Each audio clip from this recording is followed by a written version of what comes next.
All right, today we are diving into a massive global trade deal with, let's be honest, a bit of a mouthful for a name. The Comprehensive and Progressive Agreement for Trans-Pacific Partnership. We're going to call it the CPTPP. So let's get right into what this deal actually means for Canada's economy, for its businesses, and really for its place in the world. So here's how we're going to break it all down. First, what even is the CPTPP? Then, why did Canada get involved in the first place? We'll look at the good stuff, the benefits, and then the not-so-good stuff, the costs and risks. We'll see how it's hitting key industries, and then wrap it all up with a final verdict. Okay, first things first. What exactly are we talking about here? What is this Pacific powerhouse of a trade agreement? Well, at its heart, the CPTPP is a free trade deal, but it's not your grandpa's trade deal. This thing is built for the 21st century economy. It goes way beyond just cutting taxes on goods. We're talking about setting new rules of the road for digital commerce, protecting investments, and even raising the bar for labor and environmental standards.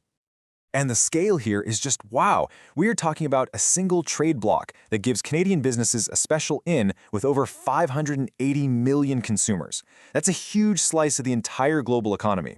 You can see why this is such a pivotal deal for a trading nation like Canada. So, that's the what. Now for the why. Why did Canada decide to join this club? Well, it wasn't just about selling more stuff. This was a really big, strategic pivot for the country's whole approach to trade. The reasons were pretty clear. Number one, Canada really needed to diversify its trade and be less dependent on the United States. This was also a golden ticket to get a foothold in some of the fastest-growing markets on the planet. Plus, it was a chance to actually help write the rules for modern global trade, and of course, to strengthen Canada's position on the world stage. Okay, so Canada signed on the dotted line. What's been the tangible upside? Let's talk about the benefits. Well, the long-term economic forecast looks pretty substantial. I mean, projections estimate that once this agreement is fully up and running, it could add about $4.2 billion to Canada's GDP. That's a really significant boost to the entire national economy. And that whole diversification strategy, it's already paying off. You can see it right here.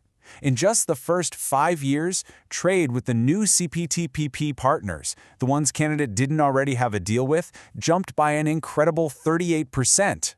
And the benefits go beyond just selling products. The deal has made Canada a much more attractive place for investment. We've seen capital flowing between Canada and its Asia-Pacific partners increase by over 50%. That's huge. But of course, no deal this big is ever all sunshine and rainbows. It's so important to look at the flip side, the real costs, the risks, and the trade-offs that Canada had to make. Which brings us to the critical question, right? While some parts of the economy are booming because of this, what are the trade-offs for other Canadian industries and the people who work in them? And here you have it. This is the core trade-off. On one side, you have exporters in industries like beef, pork, and technology getting fantastic new access to markets. But on the other side, Canada's supply-managed sectors, think dairy, poultry, and eggs, which have been protected for a long time, are now facing more competition from imports. Okay, so let's zoom in a little and see how this is all playing out on the ground in a few specific key sectors. For our agro-food producers, the results have been just dramatic. With tariffs slashed in big markets like Japan, Canadian beef exports are up 46%. Seafood is up 32%, and canola has jumped 28%. These are absolutely clear wins for Canadian farmers. But it's not a success story for absolutely everyone. The Canadian auto sector, a massive part of our manufacturing base, has seen pretty limited gains. The rules in the CPTPP just aren't as good for their integrated North American supply chains as the rules in the newer USMCA, the new NAFTA. Now this is where that progressive part of the name really shines. Canada's tech sector has seen a 22% increase in exports, and that's a direct result of the modern rules that protect data flowing across borders and stop countries from demanding data be stored locally. So, after looking at the why, the benefits, the costs, and the impacts, what's the final verdict? What's the score on the CPTPP for Canada? When you look at the long-term projections, the numbers are just so powerful. We're seeing expected gains in the billions of dollars every year across almost every major sector, from agriculture to manufacturing. Look at services. It's projected to see the biggest boost of all, a $5 billion annual benefit by 2030.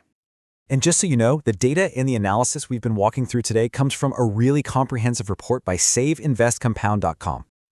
The main takeaway is really this. Yes, there are real costs for some sectors, but the analysis concludes that those costs are outweighed by the significant long-term benefits of getting that market access, attracting new investment, and building a more resilient economy for Canada as a whole. So, this leaves us with one final big question. The deal is done. The doors are open. The challenge for Canada isn't about getting access anymore, it's about execution. The question now is, how can Canadian businesses, from the smallest startups to the largest corporations, fully seize these massive new opportunities?